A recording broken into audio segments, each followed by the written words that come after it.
ਭੈੜੀ ਮਿਲਾਵਟ ਕਰਦਾ ਮੈਂ ਯਾਰ। ਉਹ ਕਾਕੇ ਖੁਸ਼ਕ ਦੁੱਧ ਚ ਕੈਮੀਕਲ ਪਾ ਕੇ ਦੁੱਧ ਬਣਾਤਾ ਕਿ ਨਹੀਂ? ਉਸਤਾਦ ਜੀ ਮੈਂ ਦੁੱਧ ਚ ਕੈਮੀਕਲ ਤੇ ਪਾਊਡਰ ਏਦਾਂ ਮਿਲਾਤਾ ਜਿਵੇਂ ਦੋ ਵਿਛੜੇ ਹੋਏ ਲੋਕ ਮਿਲਦੇ ਨੇ।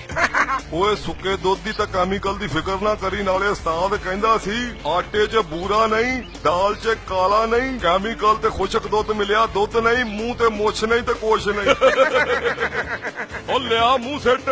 ਹੁਣ ਆਏਗਾ ਉਸਤਾਦ ਜੀ ਪਤਾ ਜਦੋਂ ਸੋਵਾਂਗਾ 8 ਰੋਟੀਆਂ ਖਾ ਕੇ ਲੋਕਾਂ ਨੂੰ ਬਿਮਾਰੀ ਲਾ ਕੇ ਤੇ ਨਾਲੇ ਕੈਮੀਕਲ ਵਾਲਾ ਦੁੱਧ ਪਿਆ ਕੇ।